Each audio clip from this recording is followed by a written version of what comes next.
बहुत ध्यान से सुनिए सब लोग। तो जयपुर के राजा की पुत्री मदन मोहन जी की सेवा करती थी। मदन मोहन जी को लाड़ लड़ाती, पूरे दिन उन्हीं को सजाती रहती, उन्हीं का श्रृंगार करती, सेवा करती। राजा स्वयं गोविंद देव जी की सेवा करते और उनकी जो पत्नी थी वो गोपीनाथ जी की, मतलब पूरा परिवार ही तीनों ठाकुर की सेवा करते थे। अलग अलग भवन में, अलग अलग महलों में ठाकुर जी विराजते थे। तो राजा की पुत्री का विवाह हुआ करौली राजस्थान में, जहां मदन मोहन जी अभी विराजते हैं। तो राजा की पुत्री का जब विवाह हुआ तो पुत्री से राजा ने कहा, बिटिया ये बताओ तुम्हारा विवाह है, तुमको हम दहेज में क्या दें? वैसे तो हमने सब दिया, लेकिन फिर भी तुम्हारी कोई इच्छा हो तो मांगो।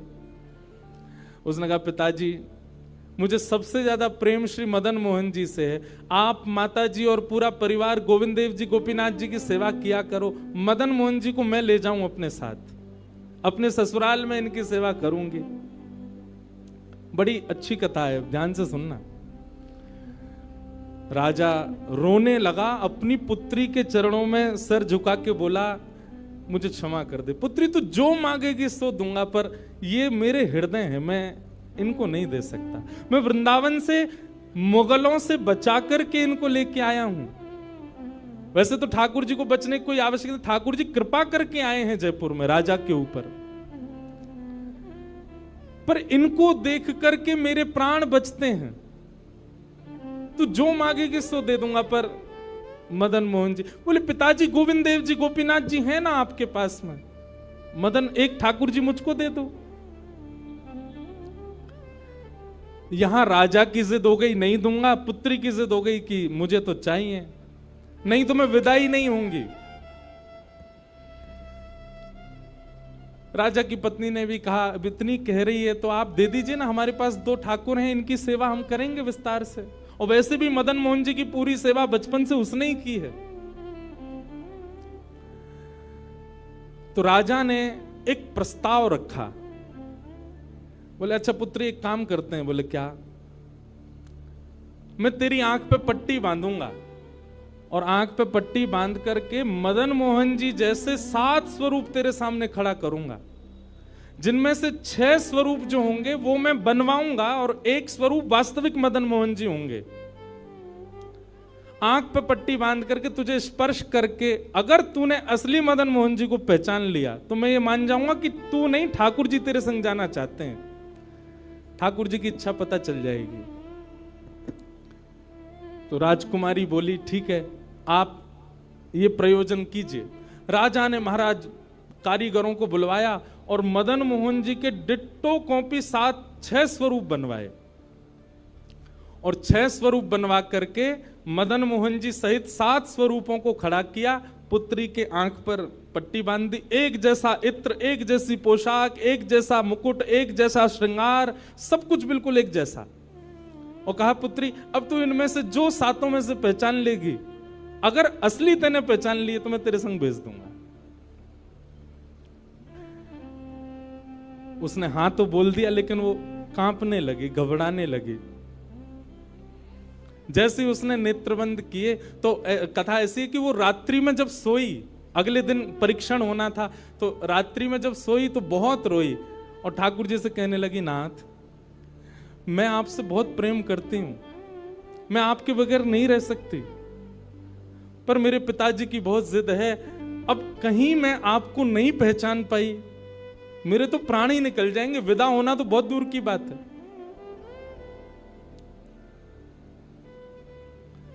रुदन करते करते करते करते, बंधुओं एक मेरी बात बहुत ध्यान से सुनिएगा, कभी ठाकुर जी के विरह में यदि आपके अश्रु नहीं आए हैं ना, तो अभी आप भक्ति के भाव से बहुत दूर हो। आपको वृंदावन जाना अच्छा लगता है, वृंदावन में घूमना अच्छा लगता है, राधा राधा नाम ध्वनि पर झूमना अच्छा लगता है, कथाएं प्रवचन सत्संग बढ़िया लगते हैं, ये सब एक प्रथम सोपान, प्रथम सीढ़ी है। पर प्रमुख सीढ़ी तो भजन मार्ग या भक्ति पथ की विरह है। अगर वो आपके चित्त में कभी ठाकुर जी के लिए नहीं आया है तो अभी आप बहुत पीछे छूटे हुए हो। रात भर रोती रही और रुदन करते करते, नाथ मैं कैसे पहचानूंगी कि आप सत्य कौन से हो। मदन मोहन जी उसके स्वप्न में आ गए और स्वप्न में आकर के बोले, तू चिंता मत करे, तेरो ही मन ना है मो ले जावे को, मेरो भी मन है रो तेरे संग जावे को। अरे जे सब मेरी सेवा तो करें, पर तेरी जैसी सेवा तो कोई करेगा ना, मेरो भी बड़ो मन है तेरे संग चलवे को। तो उसने कहा, तो नाथ कुछ कृपा तो करो। बोले हाँ मैं एक काम करूंगा। बोले कहा, तू सबरे स्वरूपन को जब स्पर्श करेगी ना, तो असली मदन मोहन जो मैं हूं, तू मेरे हाथन को स्पर्श करियो। तो हाथ कैसे? ऐसे। ठाकुर जी त्रिभंग लली ठाकुर जी हैं, तो ठाकुर जी बोले तू मेरे हाथन को स्पर्श करियो, तो जितने मेरे अन्य स्वरूप हैं 6 वो तो ऐसे ही रहेंगे, लेकिन जैसे ही तू वास्तविक मेरे सामने आवेगी, सो मैं अपनी इकन्नी उंगली उठा दूंगा, अपनी कोने वाली उंगली उठा दूंगा।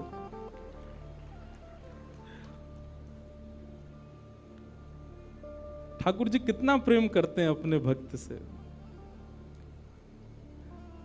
ठाकुर जी बोले मैं अपनी इकन्नी उंगली उठा दूंगा और तू स्पर्श करती करती मेरी जैसे इकन्नी उंगली उठे, वाकू पकड़ लियो और तुरंत पिताजी से कह दियो, जय रे मदन मोहन जी, मैं चल दूंगा तेरे संग।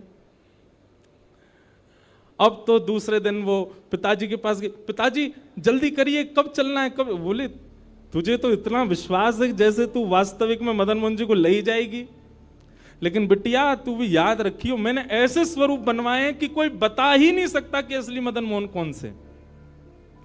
बोले पिताजी आप सन्मुख पधराओ। तो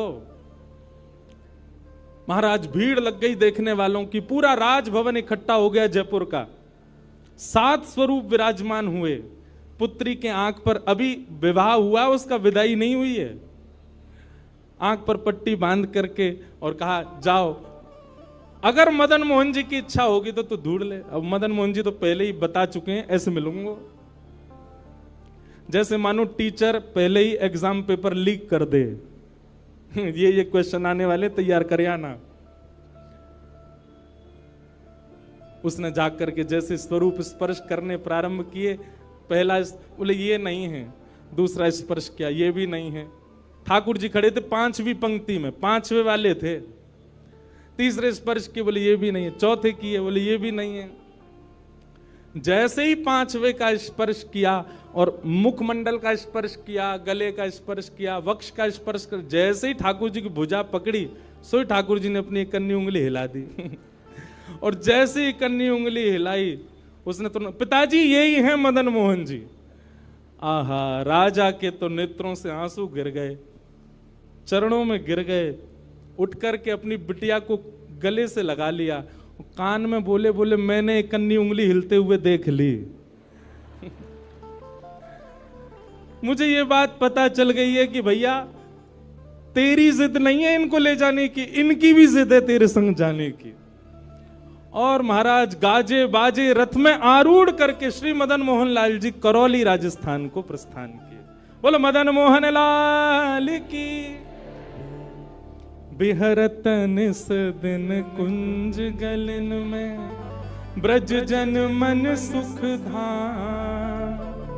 मदन मोहन को रूप निरख के, मदन मोहन को रूप निरख, सनातन बल बल जाए। वृंदावन प्यारो वृंदावन, श्री वृंदावन मेरो। ये भैया ऐसे ही भजन नहीं बना है, ये ऐसे ही आपके झूमने के लिए कीर्तन नहीं, ये पूरा वृंदावन समाविष्ट करवा दिया हमारे गिरधरलाल जी ने एक ही पद में। पूरा वृंदावन विराज रहा है। ठाकुर जी जड़ नहीं है। दूसरा स्वरूप क्या है ठाकुर जी का? चैतन्य। कौन है ठाकुर जी? चैतन्य। कई लोग पूछते हैं महाराज जी सेवा का कोई प्रकल्प बताओ, सेवा का कोई भाव बताओ, सेवा कैसे करनी चाहिए, सेवा में क्या होना चाहिए क्या नहीं होना चाहिए। हमारी एक बात सब लोग सुन लीजिए, यहां लगभग सब सेवा वाले ही बैठे हैं। आप ठाकुर जी के प्रति चैतन्य भाव अपने हृदय में प्रगाढ़ कर लो। चैतन्य भाव प्रगाढ़ मतलब ये कोई पाषाण नहीं है, ये कोई प्रतिमा नहीं है, ये कोई धातु नहीं है। साक्षात वृंदावन चंद मेरे घर पे विराज रहे हैं। ये विश्वास आप अपने चित्त में प्रगाढ़ कर लीजिए। बस आपके जिस दिन ये विश्वास प्रगाढ़ हो गया, अपने आप आपको सेवा सीखनी, किसी से पूछनी नहीं, अपने आप करने लग जाओगे। अरे मां को नहीं बताना पड़ता पुत्र की सेवा कैसे होती है, पत्नी को नहीं सिखाना पड़ता पति को कैसे पूछना है। सारे संबंध हम अपने आप सीख लेते हैं। तो ठाकुर जी से जो हमारा प्रेम भाव है, उसके लिए हमको पूछना क्यों पड़ता है कि कैसे करें, भोग कैसे लगाएं, सुलाएं कैसे, ये कैसे करें। शास्त्रीय बात पीछे है, पहले आप प्रेम भाव में तो आओ। ठाकुर जी अपने आप सिखा देंगे अपनी सेवा कैसे करनी।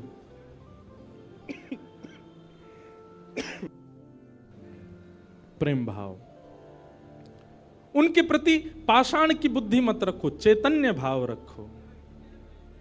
जैसे आपके चित्त में चैतन्य भाव आया कि ये तो चलते फिरते उठते बैठते सब करते हैं, केवल मेरे सामने ऐसे खड़े हो जाते हैं मूर्तिमंत होकर के, मानो ये ठाकुर जी मुझसे कह रहे हैं कि तू अपनो इतना प्रेम मुंह को प्रदान कर कि मैं चलन लगूं, मैं फिरन लगूं।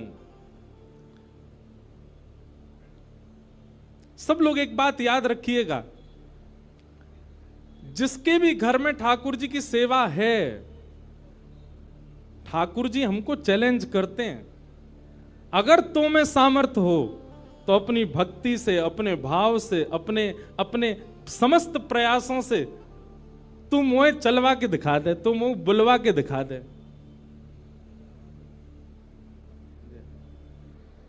बोलो गंगा मैया की जय। वापस प्रस्थान कर जाओ। महाराज जी हरिद्वार को प्रस्थान कर रहे हैं, महाराज जी के श्री चरणों में बार। हाँ आऊंगा महाराज जी, मैं दिसंबर में आऊंगा जल्दी। बोलो गंगा मैया की जय। मैं क्या कह रहा था, ठाकुर जी हम आप सबको एक चैलेंज देके रखें कि तो में यदि सामर्थ्य हो, मुझे बुलवा के दिखाए दे, मुझे चलवा के दिखाए दे, मुझसे कोई लीला करवा के दिखा दे। मैं तो ऐसे ही बैठा रहूंगा लड्डू गोपाल बने, तेरे प्रेम में सामर्थ्य हो तो तू करवाए ले। जिस दिन ठाकुर जी हमारे घर आ जाते हैं, उसी दिन से हमारी एक चैलेंज हमारे ऊपर आ जाता है, हम में सामर्थ्य हो, ठाकुर जी बोल के दिखा दें, ठाकुर जी कुछ करके दिखाएं। लेकिन हमको भी संतुष्टि है, ऐसे हैं तो ऐसे ही बैठे रहें, हमको लगता है ऐसे ही रहें, इससे ज्यादा कुछ करें नहीं। इसलिए ठाकुर जी को भी लगता है जब इसके चित्त में ही भाव नहीं है तो मैं और लीला क्यों ही करूं। चैतन्य भाव चित्त में लाओ। जैसे एक बालक जन्म लेता है तो मां और पिता प्रतीक्षा करते हैं, अब ये कब बोलेगा, मां कब बोलेगा, पापा कब बोलेगा, ये चलना कब सीखेगा, ये स्कूल कैसे जाएगा, ये बड़ा होकर के जॉब करेगा, बिजनेस आदि आदि सब भाव। ऐसे एक सेवक साधक के चित्त में भी अपने ठाकुर जी के प्रति भावना होनी चाहिए, ये बोलेंगे कब। हम एक बधाई गाते हैं ना नंदोत्सव में, उस बधाई में एक पंक्ति गाते हैं, धन्य घड़ी जब होए यशोदा मैया कह के बोले, नूपुर बांध दो चरणन में घुट मन डोले, नूपुर बांध दो चरणन में घुट मन डोले, पकड़े बाबा की उंगरिया तेरो ललना जुग जुग जीवेरी यशोदा मैया तेरो ललना। स्वामी जी हरिदास जी जब सेवा करते थे ना, तो ठाकुर जी बिहारी जी ऐसे ही नहीं रहते थे जैसे हमको दिख रहे हैं। स्वामी जी जैसे ही कपाट करते थे, सोई बिहारी जी बैठ जाते थे, बंसी वंसी सब नीचे करके हाथ सीधे कर लेते। मैं तो हार गयो पूरे दिन खड़े खड़े। स्वामी जी तुम बार बार पर्दा करते रहे करो, इसीलिए बिहारी जी में बार बार पर्दा आता। क्यों? ठाकुर जी उतनी देर बैठ लेते हैं, क्यों? खड़े खड़े थक गए। बहुत भाव है पर्दा के, पर एक भाव यह भी है। तो स्वामी जी को अनुभव होता है, तो इसका मतलब क्या है? ठाकुर जी लीला करते हैं, पर अब क्यों नहीं कर रहे? हमारे भीतर स्वामी जी जैसा भाव नहीं है। श्री हरिराम व्यास जी के विराज रहे हैं ठाकुर जी बाबा के ठीक पीछे, जुगल किशोर जी। मुंह को तो रूप देख के ही पता चल जाए कौन से ठाकुर जी हैं। जुगल किशोर जी, इनके चरित्र में आता है कि एक बार कोई साधक वंशी दे गया, और वंशी देख करके बोला हरिराम व्यास जी जुगल किशोर जी को वंशी पधरा देना, नई सोने की वंशी है। तो आपने श्रृंगार करके जैसे ही वंशी ठाकुर जी के हाथ ऐसे ही रहते हैं, तो वंशी पोली उसमें जैसे ही प्रवेश कराई, ठाकुर जी के हाथ का जो छिद्र है वो छोटा पड़ गया, वंशी बड़ी, लेकिन ज्यादा बड़ी नहीं, नेक बड़ी, नेक। तो व्यास जी ने थोड़ा श्रम किया, थोड़ा जोर लगाया कि वंशी कैसे वो भीतर जाए। तो जैसे ही जोर लगाया, ठाकुर जी का हाथ छिल गया और वहां से रक्त निकलने लगा, श्री जुगल किशोर जी के। हरिराम व्यास जी ने जैसे ही रक्त देखा, मूर्छित होकर गिर पड़े वहीं पर। और जब होश में आए तो अपने पुत्र को सेवा दे दी और कहा मैंने ठाकुर जी को श्रमित कराया है, अब मैं अपने आप को दंड दूंगा। तो क्या दंड दिया? सूर्य उदय से सूर्यास्त तक वृंदावन की परिक्रमा ही लगाते रहते थे, ये दंड दिया उन्होंने खुद को। पहला दिन था दंड का। एक बात सुनिएगा, इन आचार्यों के चरित्र से ना कुछ कुछ सीखा कीजिए। आपकी सेवा में आपसे कोई अपराध बनता है, आपसे कोई गलती हो जाती है, आपसे कोई दोष बन जाता है, तो उसके लिए आप जाकर के पूछते हैं हमसे अपराध हो गया, हम क्या करें?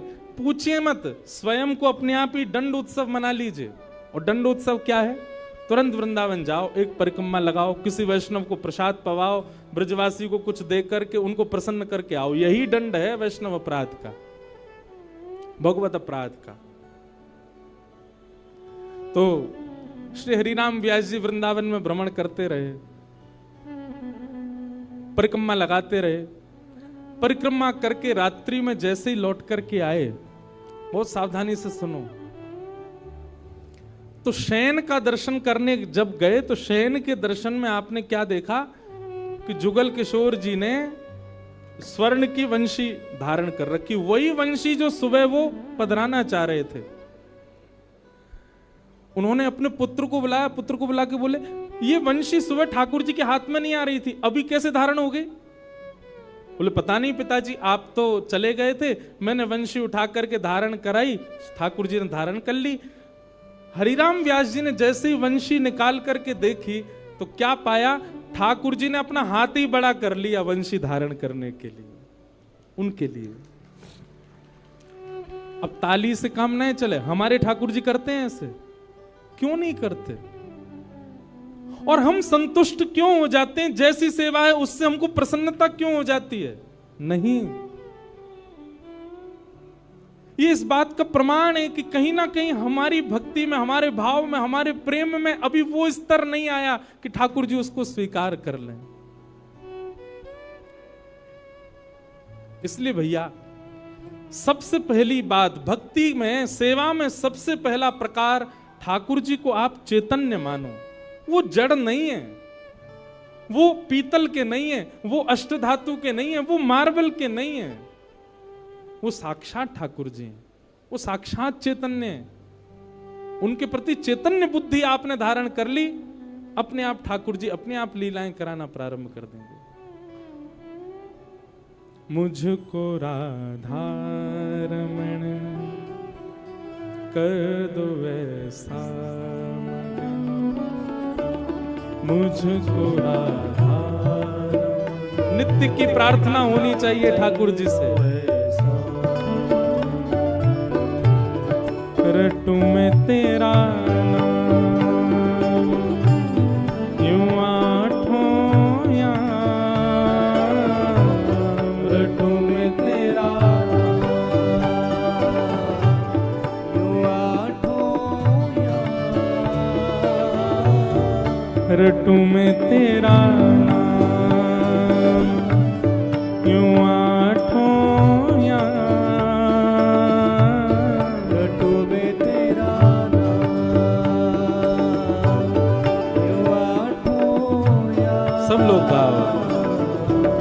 मुझको राधारमण कर दो ऐसा मगन, मुझको कर दो ऐसा। हो करुणा निधान मुझ पे कृपा कर रीजिए, करुणा निधान मुझ पे कृपा कर रीजिए, करुणा निधान मुझ पे कृपा कर रीजिए, करुणा निधान मुझ पे कृपा कर रीजिए।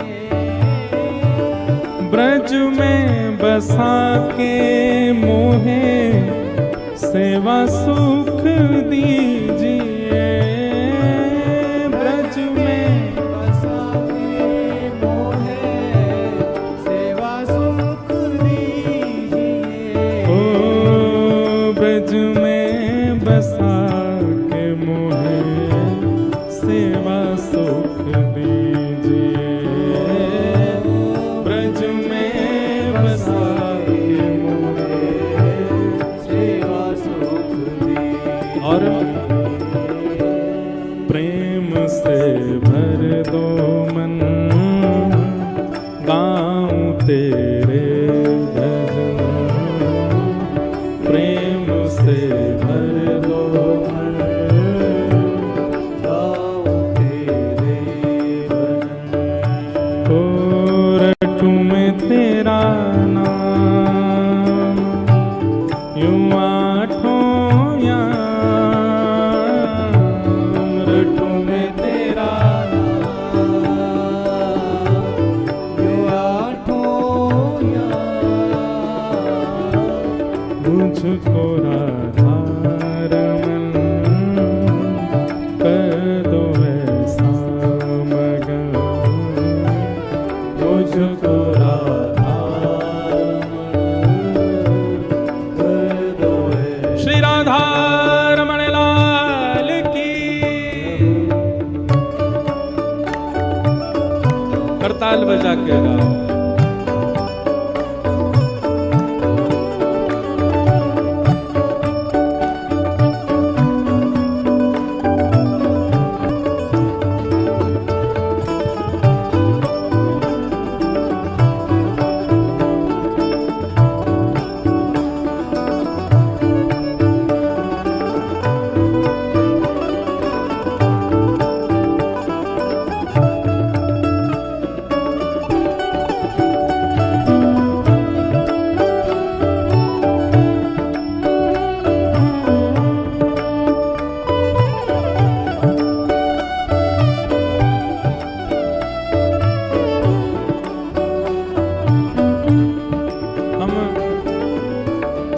पर चर्चा कर रहे हैं कि ठाकुर जी को चैतन्य मानो, वे पाषाण नहीं है, वे पाषाण तो हमारे लिए बन करके खड़े हैं कि तू अपने प्रेम से मुझे चैतन्य बना। वो चैतन्य ही हैं और उसी भाव की पूर्ति इस पद के दूसरे भाव में, दूसरे अंतरे में होती है।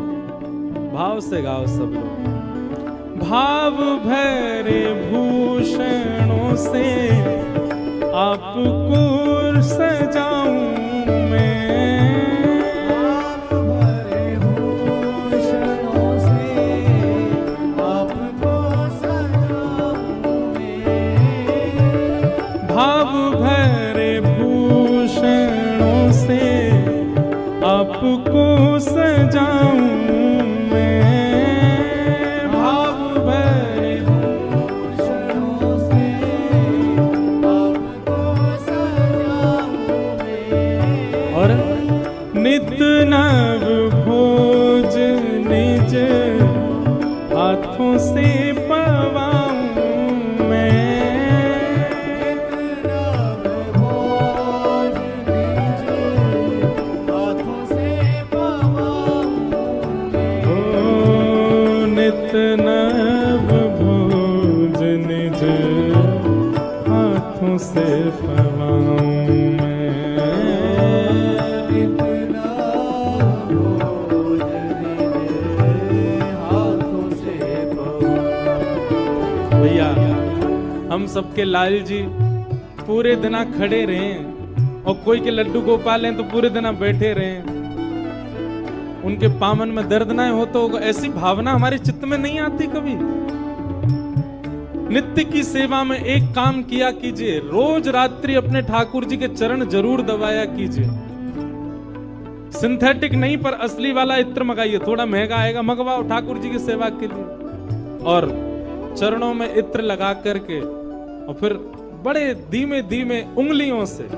अच्छा एक बात और है, हमारे पुष्टि मार्ग के आचार्य कहते हैं ठाकुर जी की सेवा में अंगूठा का प्रयोग नहीं होना चाहिए। क्यों? कहीं भी जोर लगाना होता है हम अंगूठा का ही प्रयोग करते हैं। ठाकुर जी की सेवा में अगर आप अंगूठा लगाते हो ठाकुर जी को पीड़ा होती होगी, लग जाती होगी, इसलिए उंगलियों से सेवा का ही निधान होना चाहिए। कहीं उठा करके भी रखें तो अंगूठा से ठाकुर जी को बड़े आराम से स्पर्श करना चाहिए। शास्त्र हमारे आचार्य तो ऐसा कहते हैं कि अगर आपने अंगूठा का प्रयोग किया भी है तो श्रृंगार के बाद ठाकुर जी का एक अलग से भोग लगाओ। किस बात का? श्रम भोग। ठाकुर जी आपको दर्द हो गया होगा, हमने अंगूठा से दबाया आपको, इसलिए मंदिरों में श्रम भोग आता है। बेचारो बहुत हमारो ठाकुर वृंदावन को बड़ो हल्को सो, नेक में हार जाए, नेक जोर ते सर दबाए दो, हाथ दबाए दो, पाम दबाए, थक जाए इतने में तो श्रम भोग लाओ। नित्य रात्रि में ठाकुर जी को शयन से पहले चरणों में इत्र जरूर सेवा किया करो। श्रृंगार कोई कर जाए, भोग कोई बनावे, पर रात्रि शयन तो सेवक को स्वयं कराने चाहिए। दाबु तुमरे चरण करो जब तुम शयन, दाबु तुमरे चरण करो जब तुम स्वयं, ओ दाबु तुमरे चरण करो जब तुम शयन, दाबु तुमरे चरण करो जब तुम स्वयं। ओ रटू में तेरा नाम यूं आठों याम, रटू में तेरा नाम मैं आठों याम, रटू में तेरा नाम यूं आठों याम, रटू में तेरा नाम यूं भाव से मुझको राधार कर दो ऐसा,